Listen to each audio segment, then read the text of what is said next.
హిట్లర్కి British వారికి ఒక సిద్ధాంతం అయితే ఉంది. ఆ సిద్ధాంతం పేరు ఏంటంటే డివైడ్ అండ్ రూల్. విభజించు, పాలించు. ఫస్ట్ అయితే విభజించుస్తారు, తర్వాత పాలిస్తారు అనమాట.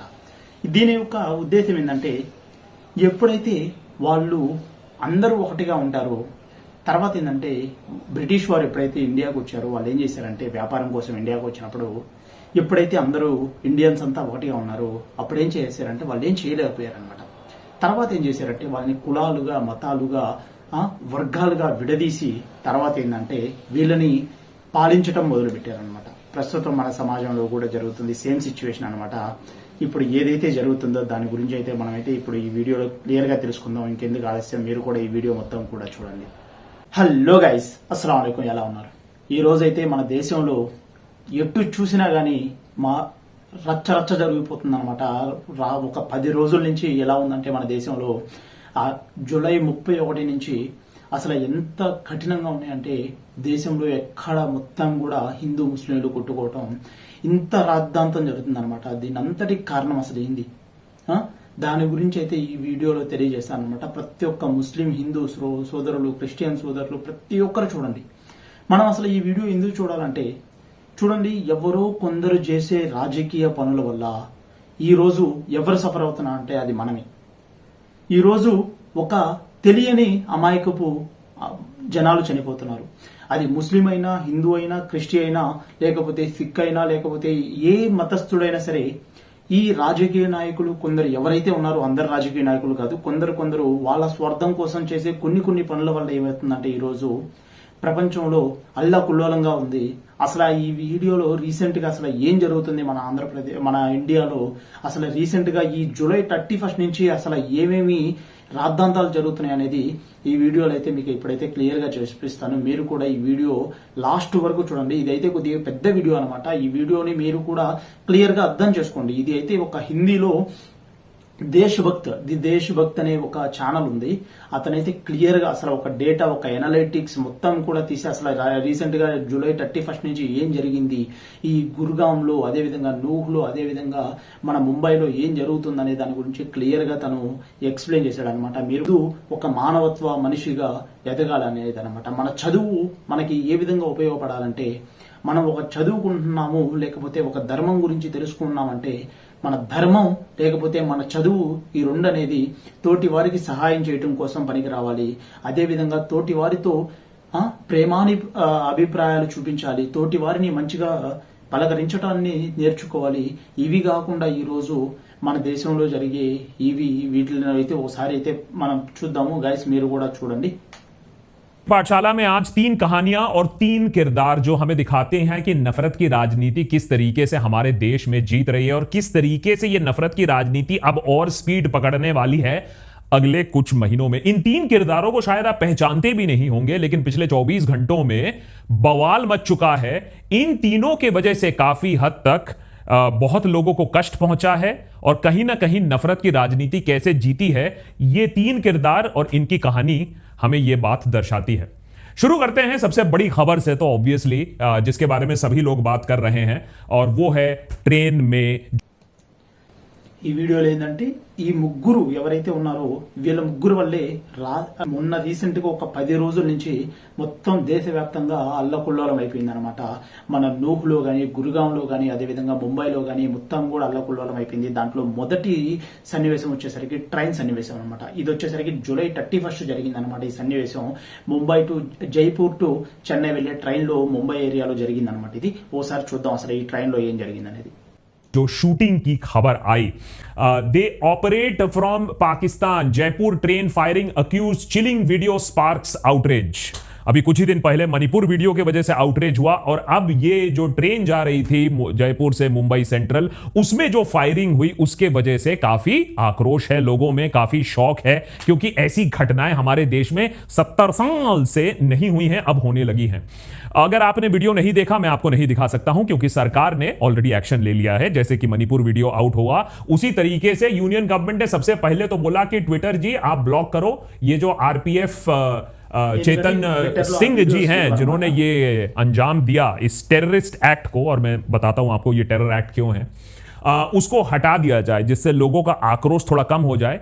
तो अब ये नया एक फॉर्मूला बन गया है नेशनल सिक्योरिटी के नाम पर। आप जो वीडियो है जो लोगों को थोड़ा सा जगा सकती है, आक्रोशित कर सकती है, जैसा हमने मणिपुर वीडियो में बताया, उसको सरकार ने पहले से ही हटाने को बोल दिया। मैं आपको वो वीडियो इसीलिए नहीं दे। ఇప్పుడు ఏంటంటే మొన్న మణిపూర్లో ఒక ఆడవాళ్ళని ఇద్దరిని నగ్నంగా చేశారు కదా, అప్పటి నుంచి ఏమైపోయిందంటే ఏదైతే ఈ విధమైన వీడియోస్ ఉన్నాయో వాటిని అయితే బ్యాన్ చేస్తున్నారనమాట సర్కారు, ముందుగానే బ్యాన్ చేస్తున్నారనమాట. ఆ వీడియోస్ ఇప్పుడు ప్రజెంట్ అయితే సోషల్ మీడియాలో ఉన్నాయి, కానీ వాటిని చూపించడం కన్నా మంచిదన్నమాట ఇవి చూడటం. ఫస్ట్ అయితే ఇప్పుడు 70 సంవత్సరాలకు ముందుగా ఎప్పుడు కూడా ఇటువంటి సంఘటన జరగలేదన్నమాట మన ఇండియన్ రైల్వేస్ లో. ఎప్పుడు కూడా ఈసారి మొట్టమొదటిసారి ఈ విధంగా జరిగింది. दिखा सकता हूं, लेकिन मैं आपको बता सकता हूं, और अखबार आपको, Hindustan times in this case आपको बता रहा है कि उस वीडियो में क्या था. Chilling video of Constable Chetan Singh who shot and killed 4 people on Jaipur-Mumbai train on Monday sparked fury as he is seen standing next to a dead body. मृतक शरीर के बगल में खड़े हुए हैं, जस्टिफाई कर रहे हैं कि उन्होंने इसको एक कोल्ड ब्लडेड मर्डर को अंजाम क्यों दिया. 4 मारे गए और उसमें से 3 तो पैसेंजर्स थे, सारे के सारे पैसेंजर्स मुसलमान. एक जो फर्स्ट विक्टिम था वो एएसआई था, उनके बॉस थे, और किलिंग की वजह से ऑब्वियसली ऑपोजिशन के अंदर भी काफी आउटरेज हुआ है. మొత్తం కూడా నలుగురు చనిపోయారనమాట. ఈ చంపింది ఎవరంటే ఆర్పిఎఫ్ ఆఫీసర్ అనమాట. అతను ఆర్పిఎఫ్ ఆఫీసర్ అంటే ఎంత ఎడ్యుకేట్ అయి ఉంటాడు. ఒక గవర్నమెంట్ జాబ్ తెచ్చుకోవడం అంటే చిన్న విషయం కాదనమాట ఈ రోజుల్లో. ఒక గవర్నమెంట్ జాబ్ తెచ్చుకున్న వ్యక్తి ఈ విధంగా చంపాడు. ఎవరెవరిని చంపాడు అనమాట? నలుగురిని. ఒక సుపీరియర్ ఏఎస్ఐని, అంటే వాళ్ళకన్నా అతని మీద ఉన్న సుపీరియర్ని చంపాడు. ముగ్గురు వచ్చేసరికి ముగ్గురిని కూడా ముస్లింలు చంపేశాడు. ఆ ముగ్గురు కూడా ట్రైన్లో ఏ విధంగా చంపాడు అనేది ముందు అయితే చూడండి. उसको टेरर अटैक कह रहे हैं, और एक जो नफरत का माहौल जो हमारे टेलीविजन स्क्रीन से जो उतर कर अब शायद लोगों के अंदर आ गया है, उसकी बात हो रही है. सरकार ने ऑफ कोर्स आनंद फानंद में इसको रोकने की कोशिश की, लेकिन नाम देख लीजिए, sub inspector Tikaram Meena, Abdul Akhtar Abbas Ali and सदर मोहम्मद हुसैन, ये लोग मारे गए. अब इसके पीछे स्टोरी क्या है, ये काफी इंटरेस्टिंग है, और ये जानना भी समझना भी काफी इंटरेस्टिंग है. What led to the cop shooting 4 dead on the train? अब इनके जो कॉलीग हैं घनश्याम आचार्य, उन्होंने एक डिटेल्ड ब्यौरा दिया है. अब इस स्टोरी के भी 2 वर्जन है. हर चीज के आजकल 2 वर्जन तो होते ही हैं. तो पहले सॉफ्ट वर्जन की बात कर लेते हैं. एनडीटीवी में इसका एक सॉफ्ट वर्जन निकला है कि कैसे ये भाई साहब, पहचान लीजिए इनको, चेतन सिंह जी, कैसे ये भाई साहब ड्यूटी में अच्छा फील नहीं कर रहे थे, उतरने की कोशिश कर रहे थे ट्रेन से. इनके सुपीरियर मीना जी ने कहा, ऐसा मीना ने कहा नहीं आप अपनी ड्यूटी पूरा करिए. इन्होंने उसके बाद about half an hour after we started I went to SI Meena to submit a report. और అయితే ఆ కానిస్టేబుల్ కి ముందాడే హెల్త్ బాగాలేదంట. వాళ్ళ సుపీరియర్ అడిగితే ఆయన వచ్చేసరికి వెళ్ళమన్నాడంట. వెళ్ళమన్నప్పుడు కూడా ఈ విధంగా చేశాడనమాట. అసలు వాళ్ళ సుపీరియర్ దగ్గర నుంచి గన్ను తీసుకుని గన్ను పెరుక్కొని మరి అతన్నే చంపేసి మిగతా ముగ్గురిని చెప్పాడు. ముందు ఇంకా చెప్తారు చూడండి. ఈ ఆర్టికల్ క్లియర్ గా ఎన్డీటీఏ టీవీ ఆర్టికల్ క్లియర్ గా డీటెయిల్ గా మెన్షన్ చేస్తున్నారు. Chetan Singh and 3 ticket inspectors, ASI Meena told me Chetan Singh was not feeling well. और उसके बाद एक पूरा का पूरा ब्यौरा दिया गया है कि कैसे वो ट्रेन से उतरना चाहते थे, अच्छा फील नहीं कर रहे थे. उनके बॉस ने कहा आप जाकर आराम करो. उनसे यह भी बोला गया कि आप अपना वेपन हमको दे दो. फिर इनसे वेपन भी ले लिया गया. ASI Meena told me to take Chetan Singh rifle and let him rest, so I took him to B4 coach, asked him to lie down on the empty seat, sat on the next seat, but Chetan Singh did not sleep for long. 10 minute बाद वो अपनी rifle की demand करने लगा. और मैंने యాక్చువల్గా అయితే వాళ్ళ ఏఎస్ఐ ఆఫీసర్ చెప్పాడనమాట, నువ్వు వెళ్ళి B4 లో పనుకో, రెస్ట్ తీసుకో, ఎక్కడైనా రెస్ట్ తీసుకో ఖాళీగా ఉన్న బెడ్లు అని చెప్తే ఫస్ట్ ఒక 10 నిమిషాలు పనుకోవడానికి ట్రై చేశాడంట. కానీ పనుకోకుండా 10 నిమిషాల తర్వాత డిమాండ్ చేస్తున్నాడంట వాళ్ళ ఆఫీసర్ని, నాకు గన్ను కావాలి, నా రిఫైల్ నాకు ఇచ్చేసే అని. क्या किया, मैं उसको राइफल नहीं दूंगा, तुम आराम करो. He got enraged and he tried to choke me, मेरा गला दबाने की कोशिश की. ये सारे वार्निंग संकेत थे, लेकिन इसके बाद भी इस इंसान को, अगर मैं बोल सकूं इंसान, इसको राइफल वापस मिल गई अपनी. क्यों वापस मिली ये भगवान जाने. ये एक वर्जन है. दूसरा वर्जन और दूसरा जो मैंने स्ट्रेस में अपने सीनियर को शूट कर दिया, और ये हमारे सिक्योरिटी फोर्सेस में फ्रैटिसाइड की जो इंस्टेंसेस होती है होता भी है. और ये बात शायद वहीं खत्म हो जाती।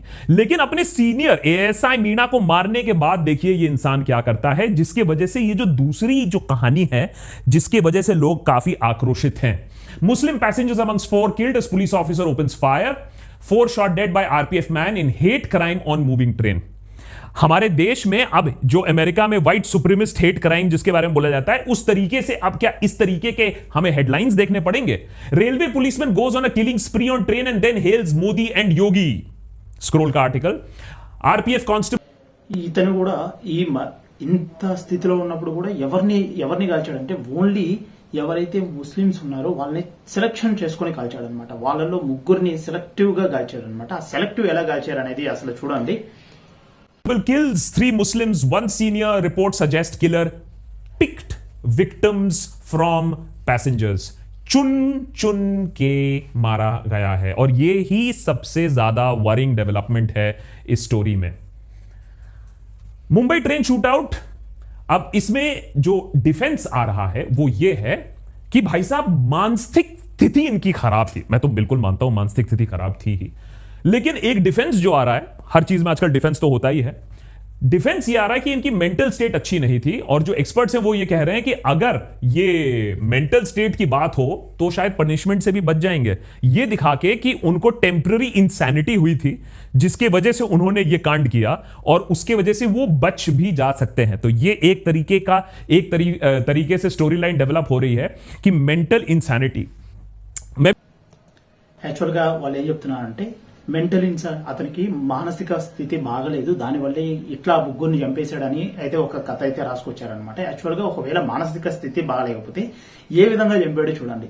ఒకవేళ మానసిక స్థితి బాగలేకపోతే మనం అనుకుందాం, మానసిక స్థితి బాగలేనప్పుడు ఆ కోచ్ లో ఉన్న వాళ్ళని ఎవరైనా చంపొచ్చు, కానీ అసలు ఇప్పుడు ఎలా చంపాడు ఆ ముగ్గురిని మొత్తం B4 నుంచి ఎలా చంపుకొచ్చాడో ఒకసారి చూడండి. भी मानता हूं मेंटल इंसैनिटी है, और मेंटल इंसैनिटी होने के बाद भी देखिए क्लैरिटी कितनी है। आप और हम इतनी क्लैरिटी से काम शायद नहीं कर पाएंगे जितनी क्लैरिटी से इन्होंने काम किया। ये है लेआउट ऑफ द ट्रेन, ठीक है। अब आपको यह दिखाते हैं कि किस तरीके से एक मेंटली इंसेन इंसान एक मास किलिंग को अंजाम देता है। अराउंड 5 PM आचार्य हर्ट सिंह हैड शॉट मीना। तो पहले तो अपने बॉस को मार दिया, चलिए उनसे खुंदक खाए हुए थे, छुट्टी नहीं मिल रही थी, जा नहीं पा रहे थे, कोई पुरानी रंजिश होगी, जो भी बात है, अपने बॉस को मारा। ऐसे इंस्टेंसेस हमारे फोर्सेस में होते हैं, ये बहुत। ఫస్ట్ అయితే వాళ్ళ బాస్ B5 టాయిలెట్ నుంచి బయటకు వస్తున్నాడంట, వచ్చేటప్పుడు వాళ్ళ బాస్ ని చంపేశాడు B5 కోచ్ లో చంపేశాడు అనమాట. With an automatic assault rifle, 20 rounds of ammunition, Singh then killed a passenger identified as Abdul who was seated in the same compartment. तो అదే కంపార్ట్మెంట్ లో ఉన్న అబ్దుల్ అనే అతన్ని అక్కడే చంపేశాడు. మళ్ళీ B5 లోనే మళ్ళీ అబ్దుల్ అనే అతన్ని చంపేశాడు. एक किलिंग हुई. He then walked through 4 coaches from B4 to B1. B4 से B1 4 कोच. ఇక్కడ చూడండి, B5 లో ఇద్దరిని చంపేశాడు. B5 లో చంపిన తర్వాత 4 కోచులు దాటిపోయాడు. అంటే B4, B3, B2, B1 దాటిన తర్వాత PC ఏదైతే ఈ కంపార్ట్మెంట్ ఉంటుందో, అంటే ఫుడ్ ఇవన్నీ ప్రిపేర్ చేస్తారో ఆ కంపార్ట్మెంట్ దగ్గరికి मेंटली इंसेन इंसान है, लेकिन 4 कोच क्रॉस करता है before entering the pantry car where he shot dead another passenger identified as Sadar Mohammad Hussain. यहां होती है दूसरी किलिंग। मेंटली अनस्टेबल आदमी है, अपने बॉस को मारा, फिर यहां एक पैसेंजर को मारा। Then he walk through 2 more coaches। फकीरी चल रही है। बिफोर ఇక్కడ వచ్చేసరికి PC దగ్గర అయితే PC ఎంటర్ అయ్యే ముందు సదర్ అలీ ఖాన్ ని చంపేస్తాడు. అతనైతే చాలా ఘోరం అనమాట. పాపం అతనికి మొత్తం కూడా మన హైదరాబాద్ కు సంబంధించిన వ్యక్తి అతనికి మొత్తం కూడా 3 ఆడపిల్లలు ఉన్నారు. పాపం ఆ 3 ఆడపిల్లల్లో ఒక అమ్మాయి 8 సంవత్సరాలు అట్లా ఉంటాయి అనమాట. ఇంకొక లాస్ట్ పాప అయితే 6 నెలల పాపేనంట.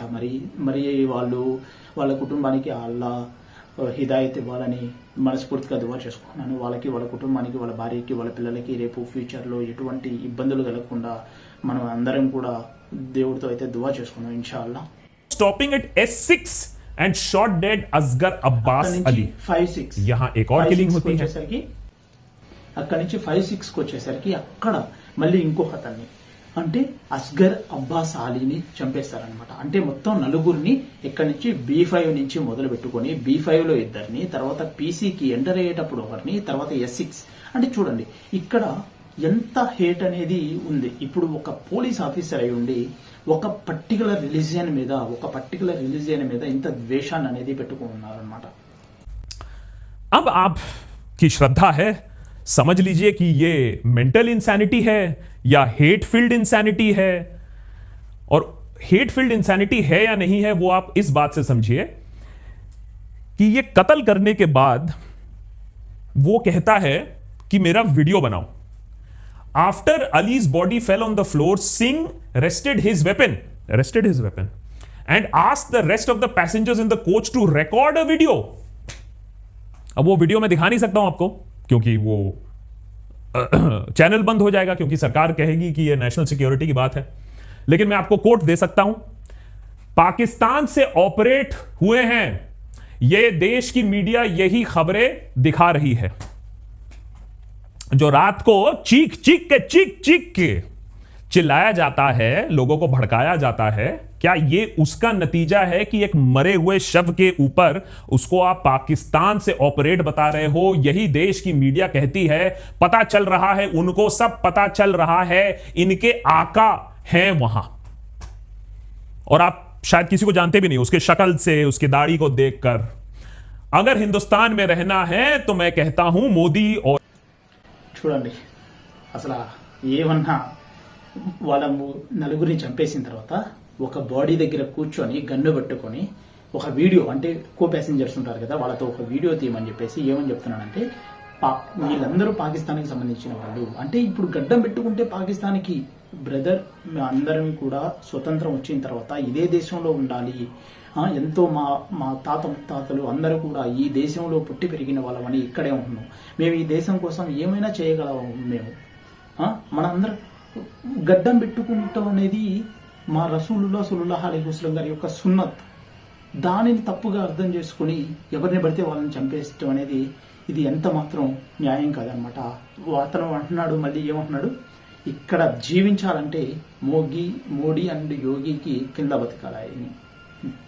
ఏమి సమాజంలో ఉన్నాం మనమే ఒకసారి అందరూ అర్థం చేసుకోవాలన్నమాట మనందరం. योगी यही दो हैं और आपके ठाकरे. सो ये स्टेटमेंट बोला जाता है, रिकॉर्ड करो. मेंटली इंसेन है, मेंटली स्टेबल नहीं है, लेकिन यह भी है कि इतने सारे कोच क्रॉस करके मार के स्टेटमेंट दिया जा रहा है. अब आप समझ लीजिए आपकी श्रद्धा है, मेंटल इंसैनिटी है या नहीं है. लेकिन अपनी थूथू और अपने देश की गरिमा को ऐसे डूबते हुए अच्छा नहीं लगता है. इंटरनेशनल पब्लिकेशंस, चाहे आप अग्री करो ना करो, जॉर्ज सोरोस का हो या किसी का हो, लाखों करोड़ों लोग ये इंटरनेशनली पढ़ते हैं ये publication. 4 dead after Indian railway officer open fires on moving train, Indian guard kills colleague and 3 passengers on train and then hails Modi. लाखों लोग पढ़ रहे हैं, करोड़ों लोग बाहर पढ़ रहे हैं ये चीज. दुख की बात यह है कि हम अमेरिका को, और हमने यहां एपिसोड बनाया है कि अमेरिका का कैसे सत्यानाश हो रहा है. देख लीजिएगा वो एपिसोड जब अमेरिका की मास किलिंग्स के बारे में बात करते हैं. 80% जो मास किलिंग होता है और 80% ये जो एक्सट्रीमिज्म रिलेटेड किलिंग होता है, ये जो मास शूटआउट्स होता है, ये व्हाइट सुप्रीमिस्ट्स के वजह से होता है. तो हम कहीं इसी रास्ते पे तो नहीं चले जाते हैं कि खतरे में है और हमारे भी व्हाइट सुप्रीमिस्ट्स टाइप किलिंग ना शुरू हो जाए. इसीलिए बहुत ज्यादा जरूरी है कि इस तरीके की किलिंग को रोकना. हो सकता है ऐसे मेंटली अनस्टेबल लोग और भी हैं हमारे देश में, व्हाट्सएप पर तो काफी दिखते रहते हैं, उनके हाथ में भी बंदूक दे दो, पता नहीं वो क्या क्या कर दें. तो ये बहुत ही रिस्की है. और माने शॉकिंग चीज ये है कि आप अपने कॉलीग को चोक करने की कोशिश करते हो अपना राइफल जब मांग रहे हो वापस, और तब भी उसको राइफल वापस दे दिया जाता है. तो इतनी लेवल पर फेलियर है. आपके बॉसेस को मालूम है आपका शॉर्ट फ्यूज है, आपकी अपेरेंटली रिलेटिव्स कहते हैं कि आपका ट्रीटमेंट चल रहा था मेंटल इलनेस के लिए, आप अपने कॉलीग को चोक कर रहे हो, अपने सुपीरियर से बदतमीजी से आर्ग्यू कर रहे हो, लेकिन तब भी उनको उसका राइफल वापस दे दिया. तो एक तो है कि फेलियर इतने लेवल पर है जिसके बाद ही इतना बड़ा कांड होता है. दूसरा यह है कि सवाल है कि अब इन पर क्या कार्रवाई होगी, क्या एग्जेम्पलरी पनिशमेंट मिलेगी या नहीं मिलेगी, या ये भी अब आम हरकतें हो जाएंगी, जैसे पीइंग इंसिडेंट्स होता है, जैसे लिंचिंग इंसिडेंट्स होता है. अब क्या ऐसी मास किलिंग भी हमारे देश में आम बात हो जाएगी? आई होप नॉट, लेकिन देखने वाली बात है. तो ये तो रहा. ఇదన్నమాట మొదటి స్టోరీ. ఇది ఎప్పుడు జరిగిందంటే జూలై 31 ముంబై రీసెంట్ గా జరిగిందనమాట. జైపూర్ నుంచి చెన్నైకి వెళ్ళే ట్రైన్లో జైపూర్ నుంచి ఇటు వెళ్ళే ట్రైన్లో. ఇప్పుడు సెకండ్ స్టోరీ ఇందాం అనమాట. సెకండ్ స్టోరీ వచ్చేసరికి నూహులో జరిగింది. ఈ నూహులో అదేవిధంగా గురుగాంలో జరుగుతున్నది ఇప్పుడు ప్రజెంట్ హర్యానా. ఈ హర్యానా అంతా అల్లకుల్లోరం అయిపోతుంది అనమాట. ఈ స్టోరీ గురించి అయితే ఇందాం ఇప్పుడు. फर्स्ट स्टोरी, हमारे स्टोरी के फर्स्ट किरदार. अब आते हैं दूसरे स्टोरी पर जिसने काफी हेडलाइंस बटोरे हैं कि किस तरीके से दंगा फसाद की तैयारी हो रही है. जैसे ही तनाव आ जाता है तो आप समझ लीजिए कि चुनाव पास आ रहा है. और यहां जो हुआ है हरियाणा में, सब इसमें इन्वॉल्व हैं. सारी कम्युनिटीज इसमें इन्वॉल्व है. कोई किसी को भड़का रहा है, कोई किसी को टॉन्ट कर रहा है, कोई रिएक्ट कर रहा है. लेकिन अल्टीमेटली आप और हम ही सफर करेंगे. पॉलिटिशियंस तो बहुत खुश रहेंगे क्योंकि हम पर कैपिटल जीडीपी की बात नहीं करेंगे, फार्मर इनकम की बात नहीं करेंगे. हम खतरे में हैं और हम अपने देश और धर्म को बचाने के लिए लगे पड़े हुए हैं. Tension grips Haryana's Nuh after stones pelted at religious procession, internet restricted.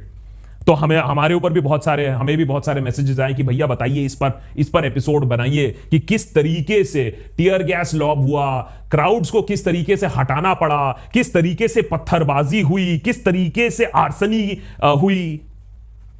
लेकिन शायद हम भूल जाते हैं कि इस वायलेंस का एक प्लान भी होता है कि पहले ये वायलेंस होगा, फिर उसका रिएक्शन होगा. रिएक्शन क्या हुआ कि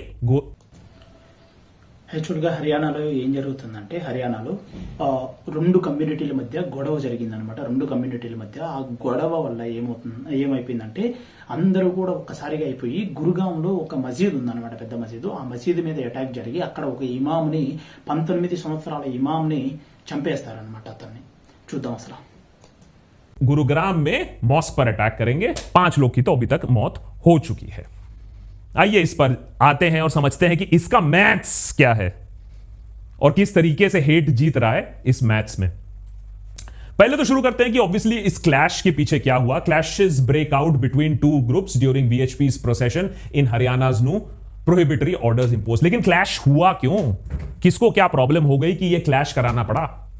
Tension was already brewing in the region after Bajrang Dal members Monu Manesar and a suspect in kidnapping and murder of 2 young Muslim men in Rajasthan's Bharatpur over suspicion of cow smuggling. అసలు main ఏమైందంటే హర్యానా నూహ్ అనే స్టేట్లో ఏమైపోయిందంటే మనకి మాను సింగ్ ఇతను వచ్చేసరికి బజరంగ్ దళకి కూడా ఇట్లకి సంబంధం లేదు. ఇప్పుడు కూడా ఇట్లాంటి ఒక గొడవల్లో ఇట్లా పాల్గొంటుంటాడు. అతని మీద రాజస్థాన్లో 2 ముస్లిం కుర్రవాళ్ళని కిడ్నాప్ చేశారనమాట. అదేవిధంగా వాళ్ళ ఆవులని ఇట్లన్నిటిని ఎత్తుకొని పోయి స్మగ్లింగ్ చేసిన కేసు మీద అతని మీద సస్పెన్షన్ అయ్యి ముస్లిమ్స్ ముందు ప్రొటెక్షన్ కి మామూలుగా దిగుతారనమాట. దాని తర్వాత ఏమవుతుందో చూద్దాం. Smuggling in February this year, in a video in a media few days ago, claimed that he and his team would be part of the procession. Monu Manesar को लेकर बहुत लोग आक्रोशित हैं, खास करके माइनॉरिटी कम्युनिटी के, क्योंकि उसने सोशल मीडिया पर आकर सबको टॉन्ट किया, बोला कि भाई मेरे ऊपर तो ऊपर से हाथ है, मैंने जो किया मैं वो फिर से करूंगा. और यहां आकर अगेन मैं आपको वीडियो इसलिए नहीं दिखा सकता हूं क्योंकि वो वीडियो भी शायद स्ट्राइक डाउन हो जाए, लेकिन उस वीडियो का एक क्लिप जरूर दिखा दूंगा. बाकी आपकी श्रद्धा है, आप कितना देखना चाहते हो. तो जब ये खबर फैली कि मोनू मानेसर भी इस प्रोसेशन में होगा, तो इसको एक टॉन्ट देखा गया. इसको देखा गया कि वो उन्हें चैलेंज कर रहा है नू में, जहां मुस्लिम माइनॉरिटी है, मेजॉरिटी है. Locals oppose to Monu's visit in नू because of his alleged involvement in the murder, saying that it would disturb communal harmony in the region. According to eyewitnesses, violence broke out during noon yesterday when half a dozen vehicles including a black sports utility vehicle carrying devotees reached the new chowk. And rumour यह था कि मोनू मानेसर इस SUV के अंदर है, vehicle के ऊपर गौरक्षक लिखा हुआ था और इसी के वजह से वहां पत्थरबाजी शुरू हुई. యాక్చువల్గా ఏమైందంటే మోను సింగ్ అనే అతను వచ్చేసరికి ఎక్కువ ఇది చేయడం వల్ల ముస్లిమ్స్ అతని మీద రాళ్ళు వేసరడం అయితే మొదలు పెట్టారనమాట. తర్వాత అయితే రియాక్షన్ అయితే అయిపోయింది. తర్వాత అక్కడి నుంచి ఏమైందంటే గురుగాంలో ఇదంతా అయిపోయింది. हुई एंड उसके बाद वायलेंस और आर्सनी उसके बाद ऑब्वियसली बढ़ गई. देखिए रिएक्शन तो नहीं करना चाहिए चाहे जो भी प्रोवोकेशन हो, और जिन्होंने रिएक्ट किया है, जिन्होंने आर्सन किया है नू में, जिन्होंने वायलेंस किया है, उनके ऊपर कार्रवाई होनी चाहिए. इस पर कोई डिबेट नहीं है. मेरे ख्याल से उनका बचाव भी कोई नहीं करेगा क्योंकि ये अनएक्सेप्टेबल है. लेकिन जिस तरीके से प्रोवोकेशन हुआ वो स्टडी करना भी जरूरी है क्योंकि कल ये फिर से हो सकता है. बिट्टू बजरंगी, मोनू मानेसर इन लोगों ने टॉन्टिंग वीडियोस रिलीज किए, पूरा का पूरा रूट बताया, उनको इनवाइट किया, उनको चैलेंज किया कि देखो हम तो यहां से जाएंगे। तो ये भी समझिए कि ये जो पॉलिटिक्स है कि हम यहां से शोभा यात्रा निकालेंगे, हम यहां से ये यात्रा निकालेंगे और हम वो आपके एरिया से होके जाएंगे, ये सोची समझी प्लॉय है। अब आपकी श्रद्धा है, ये आप पॉलिटिक्स समझो या ना समझो, एक्सेप्ट करो या नहीं एक्सेप्ट करो, बोल सकते हो नहीं भैया हमारा देश है हम कहीं से भी जा सकते हैं, बिल्कुल जा सकते हैं। लेकिन होता यह है कि जब आप इस तरीके से एक्सप्लॉइट करोगे सेंटिमेंट्स को, तो होता यह है कि 2 होमगार्ड्स इनकी जान गई और साथ ही साथ अब 3 और मौतें हो गई हैं, एक और उसके बाद कंफर्म हो गया डेथ, और अब टोटल 5 है। पॉलिटिकल एक्टिविस्ट योगेंद्र यादव ने एक प्रेस स्टेटमेंट में कहा, clashes between the 2 communities in Nuh was a much awaited riot that the BJP had been trying to engineer in the Mewat region. कि एक राइट को, एक दंगे को बनाने की कोशिश है। The Shobha Yatra was calculated to create a violence, very provocative videos were issued in the last 2 days। యాక్చువల్గా ఏమైందంటే ఎప్పుడైతే వీళ్ళు ముస్లింలు మామూలుగా ప్రొటెక్షన్కి దిగారో, తర్వాత ఏమైందంటే మోను మానేసర్ అదేవిధంగా బట్టు బజరంగ్ వీళ్ళు ఏం చేస్తారంటే ఒక వీడియోస్ తీస్తారనమాట. ఆ వీడియోస్ తీసి ఏంటంటే మేము ఈ విధంగా ఈ రూట్లో మేము వస్తాము, మేము ఈ విధంగా ఈ రూట్లో మేమైతే మిమ్మల్ని అందరినీ చంపేస్తాము అన్నట్లు ఒక వీడియోలు తీశారనమాట. ఆ వీడియోలు అయితే ఇప్పుడు చూపించట్లేదు, నా దగ్గర కూడా ఉన్నాయి, నేను కూడా ఆ వీడియోలు పోస్ట్ చేయట్లేదు, ఎందుకంటే అవి ఇప్పుడు గవర్నమెంట్ అయితే స్ట్రైక్ లో పెట్టున్నాయి కాబట్టి. ఆ వీడియోలు వాళ్ళు ఏం చేస్తారంటే ఒక రూట్ చెప్తారనమాట, మేము ఈ రూట్లో వచ్చి మీ అంతా చేస్తున్నామని. దానికి ఎప్పుడైతే ఇది చేస్తారో గవర్నమెంట్ ఆ వీడియోస్ లీక్ అయిన తర్వాత కూడా గవర్నమెంట్ ఏ విధమైన యాక్షన్ తీసుకోలేదన్నమాట. ఏ విధమైన యాక్షన్ తీసుకోకుండా ఇక్కడ వైరస్ జరుగుతుందని తెలిసినా గానీ గవర్నమెంట్ అయితే పోలీసులు కూడా ఎవ్వరు కూడా ఎక్కడ కూడా లేరన్నమాట. ఆ వైలెన్స్ మొత్తం అయిపోయిందా. Is despite the knowledge and apprehension of the administration allowed the yatra to enter Mewat, and when the violence began, గంటల తర్వాత వైలెన్స్ అయిపోయిన తర్వాత అప్పుడు వచ్చారనమాట పోలీసులు. అంటే ఇప్పుడు ముందాడే వాళ్ళు ఇన్ఫార్మ్ చేసి పర్టికులర్ గా వీడియోస్ తీసి మేము ఇట్లా వెళ్తున్నాము అని చెప్పినప్పుడు మన గవర్నమెంట్ ఏం చేస్తున్నారు? మన గవర్నమెంట్ కి వాళ్ళ రెస్పాన్సిబిలిటీ కదా, ఆపగాల్సిన అవసరము. పోలీసులు అక్కడ ఎవ్వరు కూడా హాజరవ్వలేదు, ఏ పోలీసు కూడా అక్కడ వచ్చి ప్రొటెక్షన్ గానీ ఏమీ కూడా జరగలేదు ఆ ఏరియాలోకి. Administration simply collapsed, police disappeared, और ये जो घंटों तक जो वायलेंस चला पुलिस गायब थी। और ये एक इंपॉर्टेंट एलिगेशन है कि जब ये वायलेंस हो सकता है, आपको मालूम है जब ये वायलेंस हो रहा है तब आप कहां थे? बाद में तो महीनों तक आप सबको बंद कर दीजिए, जेल में बंद कर दीजिए, हमें भी बंद कर दीजिए क्योंकि हमने इसके बारे में यहां बात किया है। हो सकता है, ऐसा भी हो सकता है, लेकिन उस समय आप कहां थे? और यह बहुत इंपॉर्टेंट पॉइंट इसलिए है कि या तो आपने अलाउ किया है या तो आप इनकॉम्पिटेंट हो। यहां 2 ही आंसर हो सकते हैं, इस सवाल के सिर्फ 2 ही जवाब हो सकते हैं। या तो आपने इसको अलाउ किया है या तो आप इनकॉम्पिटेंट हो कि यह हो गया जबकि आपके पास सारा इंफॉर्मेशन था यह होगा, या हो सकता है आपको हेट को जिताना था। और यही एक सवाल है जिसको आपको भी जवाब देना होगा। और जवाब खैर जब नू में वायलेंस हुआ है तो जवाब तो देना ही पड़ेगा। जब वहां की कम्युनिटी ने ऐसा किया, पथराव किया, पुलिस पर अटैक किया, व्हीकल्स को जलाया, तो हमें भी जवाब लेना पड़ेगा। जवाब आपने कैसे दिया? Haryana, 1 killed attack on Gurgaon mosque, curfew imposed in Nuh. तो नू में तो हो ही गया, अब हम आ गए हैं गुरुग्राम के अंदर। माने अब दिल्ली एनसीआर के अंदर ये दंगा फसाद अब हो गया है, ये मणिपुर नहीं रह गया है, क्योंकि उसको तो हम 2 महीने 3 महीने नहीं भी देखते हैं, उसके बाद एक वीडियो वायरल होता है तब हम जगते हैं। ये तो हमारे बैकयार्ड में हो रहा है, नेशनल कैपिटल रीजन में हो रहा है कि आप गुरुग्राम में बीच में घुस के द मोस्ट प्रोमिनेंट मॉस्क उसको आप जला। ఇప్పుడు ఏమైందంటే నూహ్లో నుంచి మొత్తం కూడా వెళ్ళిపోయి గుర్గాంలో ఒక మసీద్ని కాల్చేసి అక్కడ ఒక ఇమాంని చంపేస్తాడు. ఆ ఇమాం పేరే నాయిబ్ ఇమాం అన్నమాట. అతను 19 సంవత్సరాల ఒక యువకుడు అనమాట. అతను ఎందుకు చంపేశారంటే పర్టికులర్ గా అతను చనిపోక ముందు ఒక వీడియో తీసాడు, చిన్న వీడియో. ఆ వీడియోలో ఏమని చెప్పాడంటే అతను, యా అల్లా, ఈ దేశంలో హిందూ ముస్లిం సోదరులుగా ఉండి ఒకే కంచంలో తినే భాగ్యాన్ని ప్రసాదించు. హిందూ ముస్లిం సోదరుల్ని ఈ గొడవలన్నీ ఆపు, హిందూ ముస్లిం సోదరులందరినీ అన్నదమ్ములుగా ఉంచని ఒక చిన్న వీడియో షాట్ తీసి యూట్యూబ్ దీంట్లో పెడతాడనమాట. ఆ వీడియోని చూసి పర్టికులర్ గా వెళ్ళి అతన్ని చంపేశారనమాట. అతన్ని చంపేసి జేసీబీ తీసుకెళ్లి అతని ఇల్లుని మసీదుని మొత్తం కూడా ధ్వంసం చేసేశారు. చూడండి. देते हो mosque in Gurgaon was set on fire and Naib Imam killed by a mob of 70 to 80 people in the early hours of Tuesday। तो ये जो मॉब की बात होती है, ये मॉब जस्टिस, बुलडोजर जस्टिस से भी एक आगे मॉब जस्टिस। और ये जो अंजुमन जामा मस्जिद है ये काफी इंपॉर्टेंट है क्योंकि गवर्नमेंट एलोकेटेड लैंड में एक ही जगह है जहां लोग मस्जिद के अंदर जाकर अपने प्रेयर्स वगैरह दे सके। तो ये ऑलरेडी एक वेरी कंटेस्टेड हॉटस्पॉट था as far as a mosque is concerned, और अब ऑब्वियसली इसको काफी हद तक जला दिया गया है। चलिए, संतुष्टि मिल गई, सांत्वना मिल गई, सबको बदला हो चुका है। तो दोनों तरफ से वायलेंस हुई। एक तरफ वहां नू में rioters on hillock shots and stones fired at Nuh's temple, इसमें बहुत सारी पिक्चर्स आपको फोटोज भी मिल जाएंगी किस तरीके से वहां मंदिर पर अटैक हुआ, और अब यहां किस तरीके से यहां गुरुग्राम में भी। ఇక్కడైతే రెండు వర్గాల వారిదే తప్పు ఉందన్నమాట. ఇటు మందిర్ల మీద రాళ్ళు విసరకూడదు, అదే విధంగా ముస్లింల మీద చేయకూడదు. దీని అంతటికి ఇక్కడ మెయిన్ పాయింట్ ఏంటంటే ఎక్కడైతే ఈ విధంగా ఉద్రిక్తాలు జరుగుతున్నాయో, వీడియోలు రిలీజ్ అయిపోయి మేము మిమ్మల్ని చంపేస్తాము, మేము మిమ్మల్ని చూసుకుంటామని ఉద్రిక్తాలు మొదలయ్యాయో అప్పుడు కనీసం మన గవర్నమెంట్ కొంచెమైనా యాక్షన్ తీసుకుంటే చాలా బాగుండేది అనుకుంటున్నాను నేనైతే.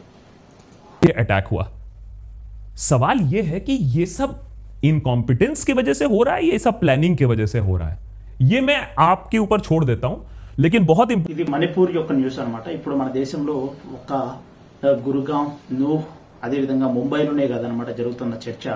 మణిపూర్లో జరుగుతున్న చర్చ గత 3 నెలలుగా 2.5 నెలల నుంచి అందరికీ తెలుసు. అసలు రీసెంట్ గా ఒక 15-20 రోజుల ముందైతే ఒక భయంకరమైన సంఘటన జరిగింది. అది ఏమిటంటే 3 ఆడవాళ్ళని నగ్నంగా, దేశం అంతా సిగ్గుతో తలదించుకునే విధంగా నగ్నంగా తిప్పి మొత్తం కూడా గందరగోళం చేశారనమాట. ఇప్పుడు అక్కడ జరుగుతున్న ఏదైతే సిచ్యువేషన్ ఉందో దాన్ని అదే విధంగా ఇప్పుడు కూడా జరుగుతుంది. ఇప్పుడు మణిపూర్ గురించి నిన్న సుప్రీంకోర్టు ఒక కోర్టు అయితే ప్రెజెంట్ చేసింది, అది చూడండి. इंपॉर्टेंट ये भी है कि आज ही सुप्रीम कोर्ट ने मणिपुर पुलिस को स्लैम किया. Investigation is so lethargic, FIR registered after 2 months, arrest not made, statements recorded after a long lapse of time. This gives us the impression that from the beginning of May till the end of July there was no law.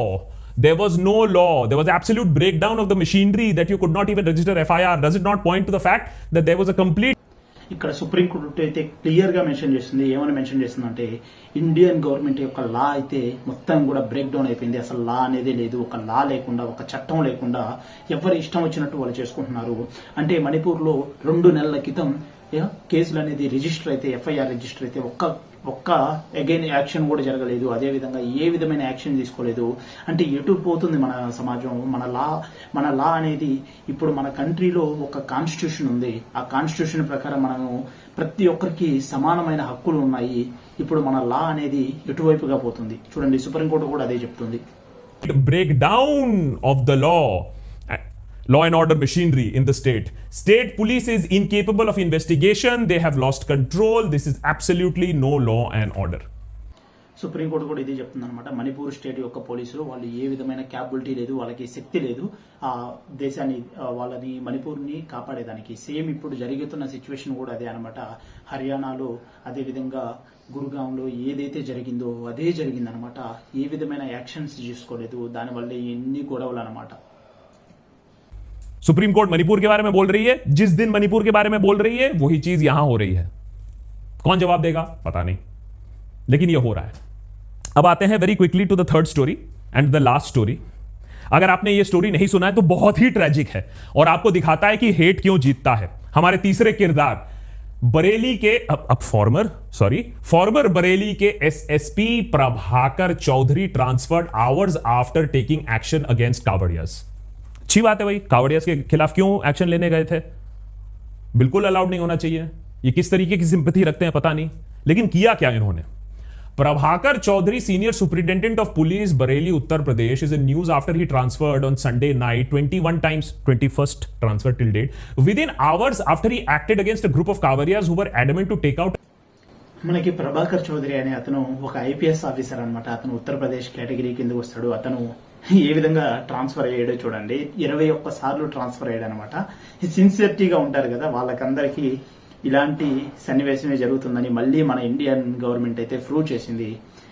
ఇతను ఏ విధంగా కాపాడాలనుకున్నాడు, ఎందుకని transfer అయ్యాడో చూడండి. అసలు procession through an unauthorised route in the district. अगर आपको यह बात मालूम नहीं है तो जब भी ऐसी प्रोसेशंस ली जाती हैं पुलिस के परमिशन से ली जाती हैं और जिससे यह देखा जाता है कि भैया आप जबरदस्ती किसी एरिया में घुस के प्रोवोकेटिव म्यूजिक, प्रोवोकेटिव स्लोगनरिंग ना करो। लेकिन इनको तो करना है क्योंकि इनको अपने धर्म से ज्यादा लगता है कि भैया हम उनको दिखाना है। यह पता नहीं क्यों लेकिन दिखाना है। 3 hours after Bareilly SSP Prabhakar Chaudhary ordered an FIR following a lathi charge on a group of Kavadiyas in Bareilly city on Sunday, the 2010 batch IS officer received his transfer orders and has now been sent to the Provincial Armed Constabulary. अरे मैंने PAC बोलो वहां ఒక IPS officer నుంచి పిఏసీకి కానిస్టేబులర్కి transfer చేశారనమాట. చూడండి అసలు ఏం జరిగిందంటే ఒక ఉత్తరప్రదేశ్లో కొన్ని ఏరియాలో ఏమైందంటే కొన్ని ఏరియాల్లో ఈ ఏరియాలో మీరు మత ప్రచారమైన డీజేలు వాయిద్యాలు ఇవేం పెట్టుకోకుండా ఇవి వెళ్ళొద్దు వెళ్ళొద్దు అని చెప్పడం వల్ల ఏమవుతుందంటే వాళ్ళు ఆ రూట్లోనే ఏ రూట్లో అయితే వాళ్ళకి వెళ్ళాలనిపించిందో ఆ రూట్లో వెళ్ళారు అనమాట. దాన్ని ఆపినందుకు ఇతనికి ట్రాన్స్ఫర్ అయిపోయింది. कुछ नहीं होता है, वो पनिशमेंट पोस्टिंग आप मान लीजिए. क्यों किया उन्होंने ये काम, उनको क्या दिक्कत थी? Police tried to stop a Kavariya procession with a DJ system when some of the people were trying to take into an unspecified route. Hindi में बोले through a minority concentrated pocket. వెళ్ళాల్సింది ఒకవైపుగా కానీ ఏ విధంగా అయితే పోలీసులు ఆపేశారో మైనారిటీ ఏరియాస్ లో ఏవైతే ఉన్నాయో అక్కడ వెళ్ళొద్దని చెప్పారో అటువైపుగానే వెళ్ళటానికి వెళ్ళారనమాట వీళ్ళు. Video also surfaced later on social media purportedly showing a man in white shirt suddenly emerging from the crowd and firing in the air. వెళ్ళటమే కాకుండా ఏం చేశాడంటే ఒక వైట్ షర్ట్ అతను ఏం చేశాడంటే సడన్ గా గ్రూప్ లో నుంచి ఫైరింగ్ స్టార్ట్ చేశాడు అనమాట. చూడండి అసలు ఏ ఉద్దేశంతో వెళ్తున్నారు, ఏ ఉద్దేశంతో ఏం చేస్తున్నారు. ఇప్పుడు ఏదైనా సరే నేను ఎవరికైనా సరే మనం హిందూకైనా ముస్లింకైనా క్రైస్తవ సోదరులకైనా ఎవరికైనా సరే నా మన్నపు ఏంటంటే మన మతాన్ని గౌరవించడం మనకి ఎంత ముఖ్యమో పరమతాన్ని గౌరవించడం అంతే ముఖ్యం అనమాట. ఏదైతే ఇప్పుడు ప్రజెంట్ జరుగుతుందో ఇప్పుడు మన మతం గొప్ప అనుకుంటే మనం మన వరకు చెప్పుకోవాలి, మన వాళ్ళకి మంచి విషయాలను చెప్పాలి, మన మతంలో ఉన్న వాటిని మంచి విషయాలు చెప్పాలి. ఇప్పుడు తప్పు అనేది తప్పనే చెప్పాలి, ఉప్పు అనేది ఉప్పు అనేది చెప్పాలి. అంతేగాని మనం ఇట్లా ఎవరో ఒకరి కోసం మనం ఈ విధంగా అయితే చేయకూడదు అనమాట. వాళ్ళు రేపు నీ ఇంటికి వచ్చి అన్నం పెట్టరు, నీ ఇంటికి వచ్చి ఏమి నువ్వు సహా ఆపదలో ఉంటే ఒక్కసారి ఆలోచించండి. రేపు ఒక రాజకీయ నాయకుడు కానీ లేకపోతే ఎవరైనా సరే ఒక వ్యక్తి నిన్ను ఈ రోజు వాడుకుంటున్నాడంటే వాడికి ఏదో అవసరం ఉంది. వాడి అవసరం అయిపోయిందంటే నువ్వు ఒక దగ్గరికి కూడా రావన్నమాట. చూద్దాం. तो क्या नू की तरह यहां भी एक घटना होने वाली थी, एक गतिविधि होने वाली थी, एक प्रोवोकेशन या उसका रिटेलिएशन, पत्थराव, शूटिंग होने वाली थी जिसको इन्होंने रोक दिया, जिसकी वजह से इनको इतना अच्छा इनाम मिला कि इनको पीएसी भेज दिया गया. और ऐसे वैसे ऑफिसर नहीं है ये तो कोई कांस्टेबल ऑफिसर भी नहीं है, ये तो काफी सीनियर इंसान है. Who is IPS Prabhakar Chaudhary? Cracked UPSC in the first attempt, doesn't fear being transferred. बीस 21 बार ट्रांसफर हो चुके हैं, फियर तो है ही नहीं है. Meet IPS Prabhakar Chaudhary, former Bareilly SSP, transfer 21 times in his career, known for. అసలు ఈ ప్రభాకర్ చౌదరి ఎవరంటే ఫస్ట్ టైం ఐపీఎస్. యూపీఎస్సీ అంటే తెలుసా మీకు? యూపీఎస్సీ అంటేనే మన ఇండియాలో జరిగే one of the best toughest competitive exams లో ఏదైనా ఒకటి ఉందంటే అది యూపీఎస్సీ అనమాట. యూపీఎస్సీలో మొట్టమొదటిసారిగా ఫస్ట్ టైం ఐపీఎస్ ని క్రాక్ చేసి 21 సార్లు ఇప్పటికి 21 సార్లు ట్రాన్స్ఫర్ అయిన వ్యక్తి ఎవరంటే ప్రభాకర్ చౌదరి అనమాట. ఇటువంటి మన వాళ్ళు ఇటువంటి వాళ్ళు మన స్టూడెంట్స్ ఎవరైతే ఉన్నారో ఇప్పుడు చదువుకుంటున్నారో వాళ్ళకి ఆదర్శం అవ్వాలి. ఎందుకంటే చూడండి అతను ఏ విధమైన భయం లేకుండా తన యూపీఎస్సీని క్లియర్ చేసుకుని తన ఉద్యోగాన్ని చేశాడు. Honesty and dedication. वाह, क्या प्राइज दिया है आपको जिन्होंने फर्स्ट टाइम पर यूपीएससी बने. आप क्या मैसेज दे रहे हो जो यूपीएससी आज तैयारी कर रहा है कि बेटा किसी को रोकने की कोशिश मत, ध्यान से देखना, लॉ एंड ऑर्डर मेंटेन नहीं करना है, चापलूसी करना है, नहीं तो 21 टाइम्स ट्रांसफर हो गए तुम भी. ये मैसेज जा रहा है. तो हेट जो रोकने की कोशिश भी करेगा उसका हो जाएगा ट्रांसफर, उसका हो जाएगा तबादला. फाइनली एक छोटा सा सवाल आपके जहन में भी छोड़कर जा रहा हूं कि इसके पीछे जिम्मेदार कौन है. अब ये आपकी श्रद्धा पर है, जिम्मेदार कौन है. कोई कहेगा ऑपोजिशन, कोई कहेगा नेहरू। लेकिन मिहिर शर्मा ने एक बहुत बढ़िया पीस लिखा था, ऑपेड पीस लिखा था, ये थोड़ा सा पुराना है, December 31st 2021। If BJP is allowing hate speech, opposition isn't pushing back either. तो इस हेट को जो इतने दिनों से पनप रहा है, पिछले 9 सालों से पनप रहा है, इसके पीछे एक बहुत बड़ी वजह यह है कि इसको अलाउ किया गया है काफी हद तक, मेरे ख्याल से इसको अलाउ किया गया है, और उसी के वजह से ये इतना बढ़ पाया है। तो एक तो रिस्पॉन्सिबिलिटी ऑपोजिशन को भी लेनी पड़ेगी, लेकिन उससे ज्यादा रिस्पॉन्सिबिलिटी लेनी पड़ेगी हमें। नई न्यूज चैनल्स को नहीं बोल रहा हूं मैं, सुप्रीम कोर्ट की बात नहीं कर रहा हूं, हमें। क्योंकि ये जो टीवी चैनल्स, ये जो हमारे ऊपर रोज पेशाब करते हैं 9 बजे, इसको हम भी तो मुंह खोल के पी रहे हैं ना। तो इस पेशाब को पीने में और डाइजेस्ट करने में और उसको मानने में, उसको सच मानने में कि अपनी जेब फटी जा रही है, लेकिन लाहौर में चिकन का रेट क्या है उस पर ज्यादा दिलचस्पी तो हमने दिखाई है ना। तो ये जो हेट की मशीनरी है, ये जो मीडियम ऑफ हेट है, माना तो हमने ही है ना। और ऐसा नहीं है कि लोगों ने अच्छा काम करने की कोशिश नहीं की है, किया है, हमेशा फ्लॉप ही रहे, क्योंकि हमें इसमें मजा आता है। एडमिट कर लो, मजा तो इसी में आता है। चीखम चिल्ला, अस वर्सेस देम, 80-20, यही देखने में मजा आता है और यही न्यूज चैनल हमारे ऊपर चिपटा रहे हैं। लेकिन इससे होता यह है कि कोई कांस्टेबल, कोई आरपीएफ बंदा इसको देखता है, इसको सच मानता है और फिर लोगों को ढूंढ ढूंढ के गोली मारता है। और इसीलिए यह बहुत चिंताजनक विषय है। या फिर नू में घटना होती है, करवाई जाती है, इंस्टिगेशन होता है और उसका रेपरकशन आप फिर गुड़गांव में देखते हो। और इसीलिए इंटरनेशनल मीडिया, ये बीबीसी का एक आर्टिकल है, why people get away with hate speech in India, गोली मारो सालों को, देश के गद्दारों को। या फिर हरिद्वार में మెయిన్ ఏమవుతుందంటే ఇప్పుడు ప్రజెంట్ ఎవరైతే కొందరు రాజకీయ నాయకులు ఉన్నారో వాళ్ళు ఒక పెద్ద హయ్యర్ పొజిషన్ లో ఉండే కూడా వాళ్ళు ఈ విధంగా స్పీచ్లు ఇస్తున్నారు. అదే అన్నమాట ఇప్పుడు మన దేశానికి ఉన్న పెద్ద ప్రమాదం. ఏంటంటే ఇప్పుడు ఎవరైతే ఉన్నారో వాళ్ళ మీద గోళీ వేయండి, వీళ్ళ మీద గోళీ వేయండి, మనకి ఏం మెసేజ్ ఇవ్వాలనుకుంటున్నారు వాళ్ళు? అంటే అందరం ఇప్పుడు మనందరం ఒకటిగా ఉంటున్నాం. మనందరమే ఈ రోజు నువ్వు నేను ఇంటి పక్కన ఒకటిగా ఉన్నప్పుడు ఎవడో చెప్పిన ఒక మాటలు విని నీలో ఉద్రిక్తమో లేకపోతే నాలో ఉద్రిక్తమో రావటం వల్లే ఇటువంటి దుర్మార్గాలు జరుగుతున్నాయి, ఇటువంటి ఘోరమైన పాప ఇది జరుగుతున్నాయి అనమాట. వాటి వల్ల ఎవరు సఫర్ అవుతున్నారు ఒక్కసారి ఆలోచించారా మీరు?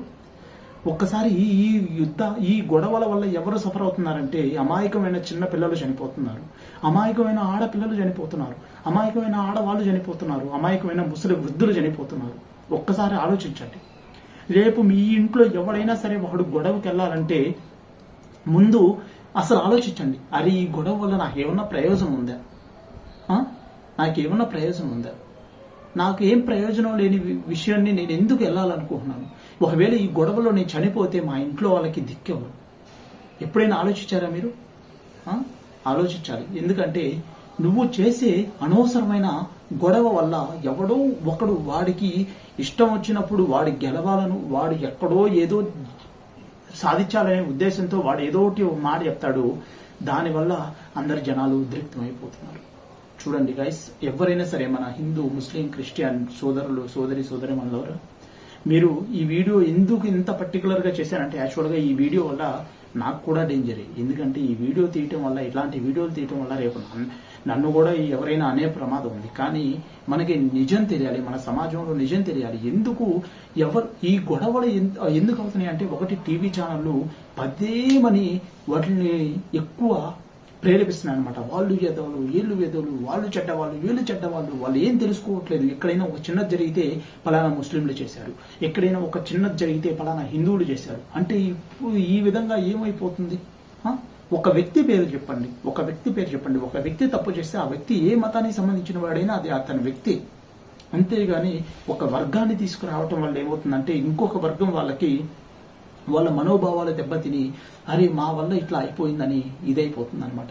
దయచేసి గాయస్ మీరు కూడా ఎవరు కూడా ఇలాంటి గొడవలకైతే వెళ్ళొద్దు దయచేసి. ఎందుకంటే మీ ఇంట్లో మీ తల్లిదండ్రులు మీకోసం ఎదురు చూస్తూ ఉంటారు. మీరు పెద్దవాళ్ళైనా మీ పిల్లలు మీకోసం ఎదురు చూస్తూ ఉంటారు. మీ భార్య బిడ్డలు మీకోసం ఎదురు చూస్తూ ఉంటారు. ఓకే, ప్లీజ్ మన ఇండియా అనేది ఒక యూనియన్ టెరిటరీలో ఒక ఇండియాలో ప్రతి ఒక్కరూ అందరూ కూడా సమానమైన హక్కులు ఉన్నాయన్నమాట. మన ఇండియాలో అందరం బతుకుతున్నాం, మనకి అందరికీ సమన్యాయ పాలన ఉంది. కాబట్టి మనందరం ఆలోచించాలి, వివేకంతో ఆలోచించి మనమైతే ఇలాంటి గొడవలకి దూరంగా ఉంటాం. మన ఆంధ్ర తెలంగాణలో ఎవరైతే కుర్రవాళ్ళు ఉన్నారో, ఎవరైతే ఉన్నారో మీరందరూ కూడా మన ఆంధ్ర తెలంగాణలో ఎవరైతే ఇప్పుడు ప్రజెంట్ సీఎంలు ఉన్నారో, కేసీఆర్ గారు, అదేవిధంగా జగన్ గారు, ఇటువంటి వారు వాళ్ళు ఏవైతే రూల్స్ పెట్టున్నారో వాటి ప్రకారం అనుసరించండి. ఓకే గైస్, అస్సలం అయికం. ఈ వీడియోని ఇంకా చాలా మందికి షేర్ చేయండి, వాళ్ళు కూడా తెలుసుకుంటారు. ఓకే, అస్సలం అయికం గైస్.